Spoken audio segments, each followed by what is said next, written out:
Hey, what is going on everybody, and welcome to Fantasia. For today, we're going to be jumping into another session of Epic 7 out 10 day. Got some more Guild Wars for you guys.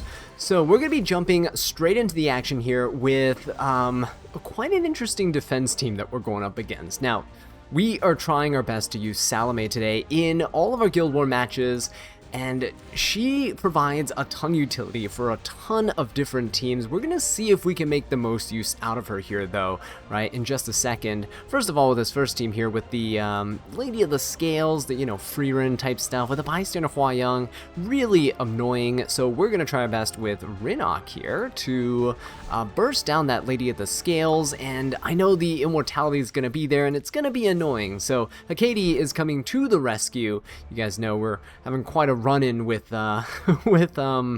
revive units lately, but Hakati is definitely here and super reliable for these situations in Guild Wars, especially against immortality units too, not just revivers, right? So those are her stats here for you guys to briefly see. And we also have Shepherd of the Dark DN, Tagehel's Ancient Book for the artifact, and her build hasn't really changed over the last few months ever since I gotten her, but still a really strong and consistent unit here, which I do appreciate. And of course the second team, we have this weird Jacko kind of aggressive team here. This Guild War defense has been getting quite a few green shields, especially against my guildmates, so I gotta be careful, right? Even though it looks like it's a free gimme, usually those are types of teams that you gotta be the most weary of. So we have a Zeo here, 260 speed, we should be outspeeding everybody. We're team imprinting for attack, by the way, to make sure that this that our, Teiyu gets as much damage as possible. Switch my Teiyu over to my standard Guild War Arena build where he's just max out on damage, right? We got him on the Merciless Glutton artifact as well for the extra damage, and of course the combat readiness push too. We have him on destruction set and just kind of a offset set here, some broken set. I think we should be okay in terms of his damage output, should be fine. And then last but not least, we also have Salome. So Salome is currently on a really fast build. She is on Sweet Miracle as well, just in case we run into some units that tend to control us, right? And she is currently rocking 24k health. Pretty bulky unit right here that we got. She also gives herself a skill nullifier on the skill 2. So what we're going to do is we're going to try to copy. It depends on what my opponent has, though. I'm going to try to copy my opponent's Jacko. That's assuming that we actually get rid of the Bossarunka here, but that requires us to kind of get rid of Bossarunka first, right? So we'll see what happens when we get there, if we get there, right? So let's jump into it and see what we can do. I'm a little worried because if my MLTU doesn't kill, I'm gonna be very, very sad. We're gonna go for a skill 2 here. I really want to push back I'm gonna push back the Lady of the Scales just in case. I really don't want her to come in here and ruin our day by cutting us, right? Especially because Shepherd of the Dark DM pushes up. See, there you go. Lady of the Scales would have been in a pretty bad position for me, because she could potentially cut us. So there we go, get rid of her. Bystander Hua-Young's gonna proc. She should be okay. If she attacks Rinok at this point, it doesn't really matter. Yeah, okay, well, we do live.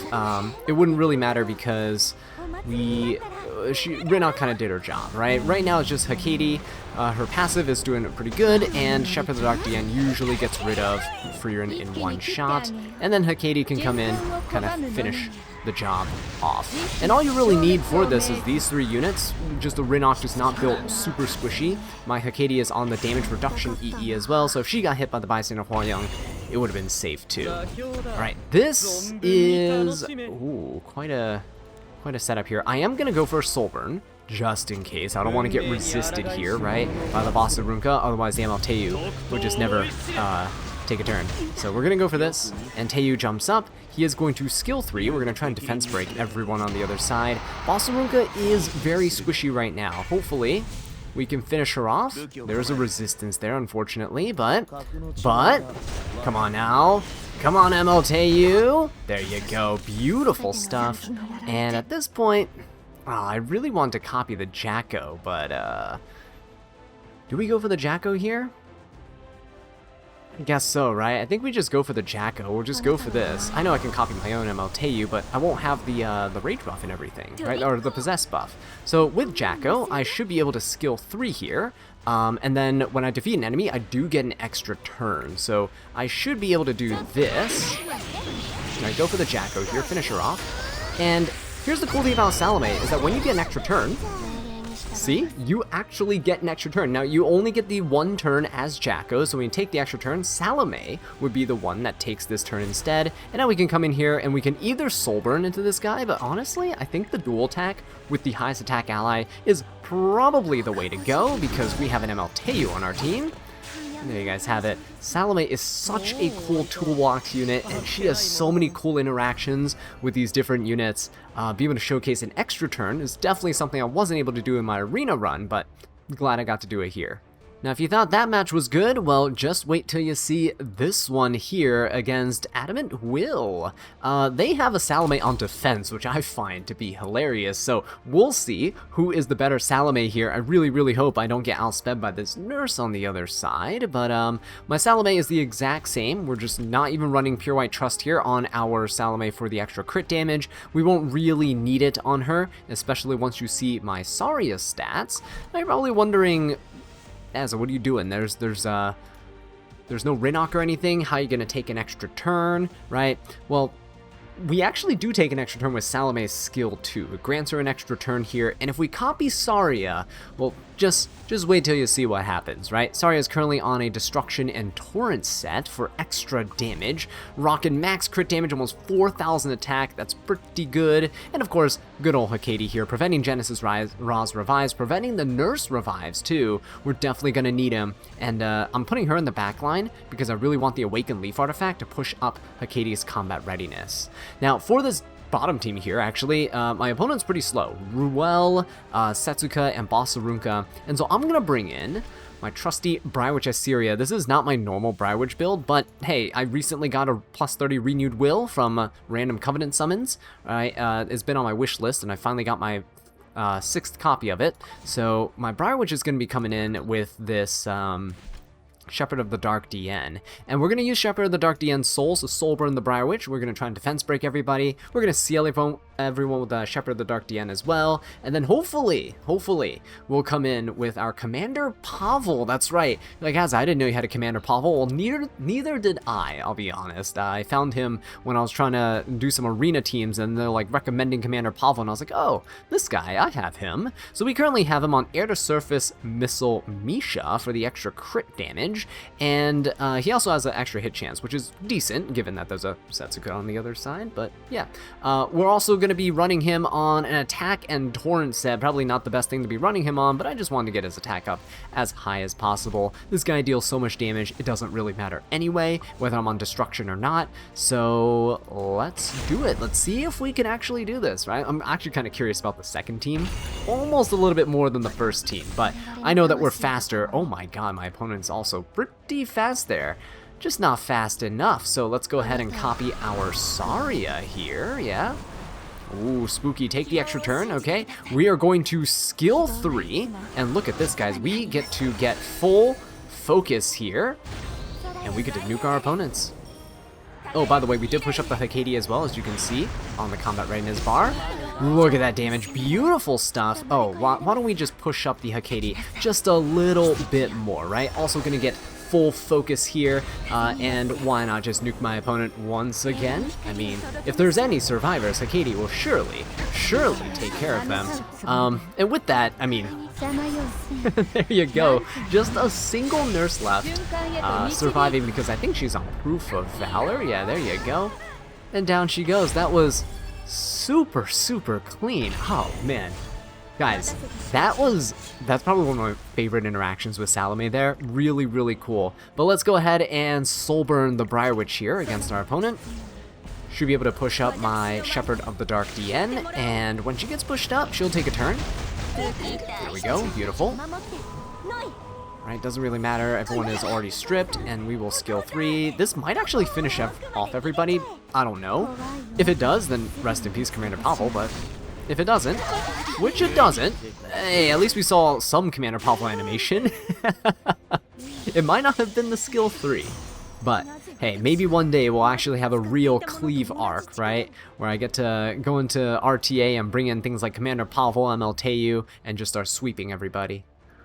So moving on here, we got actually a different guild that I'm going up against this time, because the third round of our guild wars didn't quite go as planned, and I really want to showcase Salome with these unique team comps, right? And we're trying to make it work. So for this one, we're gonna bring in Last Piece Corinne. I haven't showed off this build, I think, in a very long time. She might have been in my account overview, but yeah, this is a 300 plus speed Last Piece Corinne, and we're gonna try to use her against this Seafan and Politis, right? Because we can dispel stealth and we can maybe get rid of her before my opponent gets to really get comfortable and settled in. I think it's a fast Bellion, and it might be a cleave BBK, so in that case, we're gonna go ahead and speed imprint with the tactical archetype Coley, and she is currently on Shadow Wind 7. I'm trying to get imprints on that as well, for the chance to get souls and stealth at the start of the battle, which is good, or swift attack buff, sorry.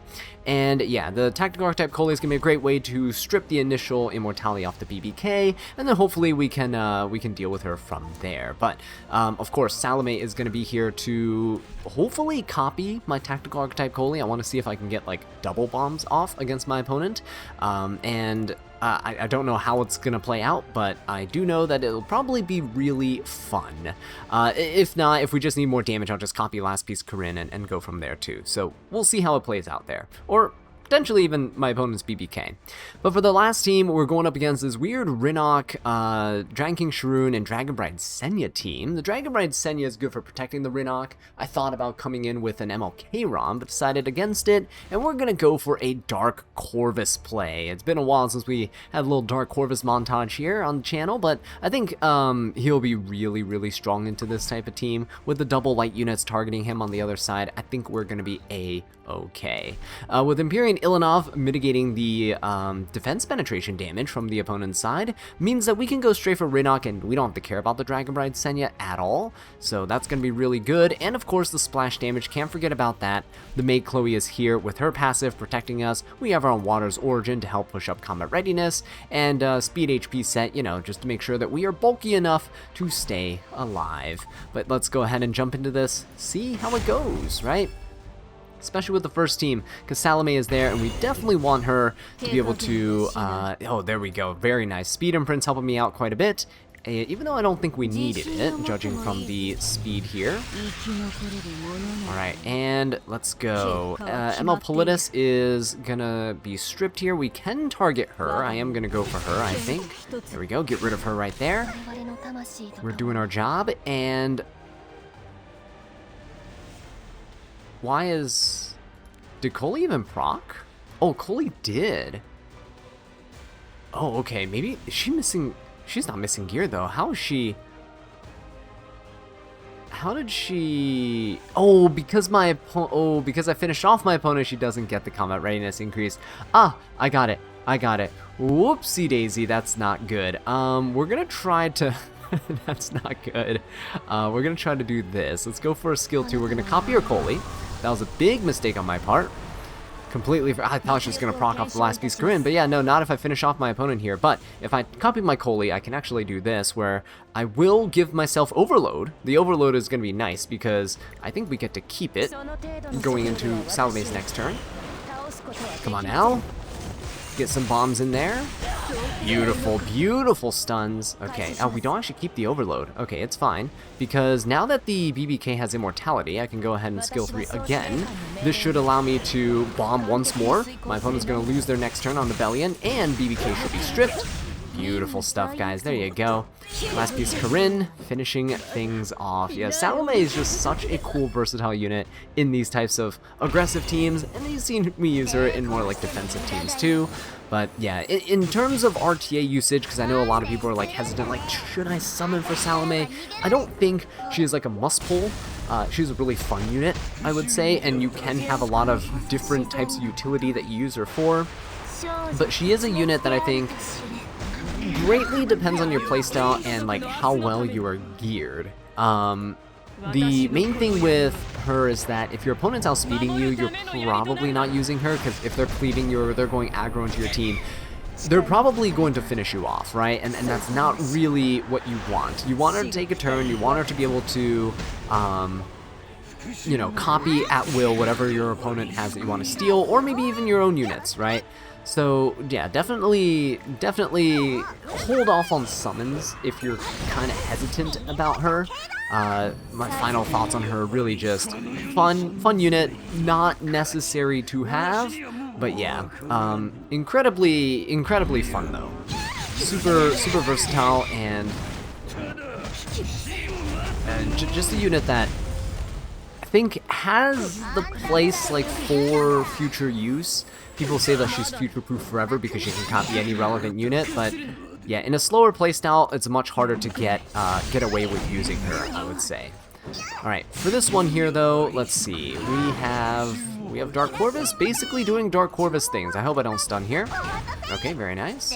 Yeah, Dark Corvus just gonna keep getting hit over and over and over. Thankfully, he healed up to full, and Ilanov's now taking the brunt of the damage from Rinok. Unfortunately, Dark Corvus got his HP stolen from Rinok with the Pilfer, so we're struggling a little bit there with lower HP, but it's okay. Dark Corvus being hit by the Dragon King Sharoon is helping us out. Kind of wish Dark Corvus was getting hit here, but it's okay. I think Dragon King Sharoon's gonna be off cooldowns very soon. Ooh, I don't like that. It's all good. The fixed damages, that's what Maid is here for, right? But you guys, hold off on your summons on Salome if you haven't gotten her yet. Unless you really do like her, if you love her design, if you think she's amazing, if you think, you know, she's waifu material, go for her, right? Summon for her, it's fine. But yeah, would definitely say hold off on your summons until you know for sure that you want her, especially because RNL is on the horizon, and I know a lot of people want RNL too, and they're going to be Moonlight characters, right? So maybe wait for the tail end of Salome's banner. Maybe there's going to be more information that comes out for RNL before you decide. Right, and with this team here, I think we're pretty solid here. There's no way a Dragon King Sharoon can finish us off. So let's just end things off here with some explosive damage from our Ilanov. No crit. I was gonna say, like, if we just crit there, that'd be great. Okay. Dark Corvus just kind of doing his thing now. Ooh, that was good. One more hit. Come on, Dragon King Sharoon. Yes, there's the cleanse. That's what I like to see. Gonna ramp up towards that final blow, unless Ilanov gets us. Oh, okay. Ilanov does not get it. Dark Corvus is gonna do it. So yeah, with that being said though, guys, thank you all so much for watching. I really do appreciate it. Make sure you subscribe to the channel if you want to see more content like this, more analysis on these units that are newly released and their positions in Arena, Guild War, and RTA. And I'll catch you in the next one. Take care.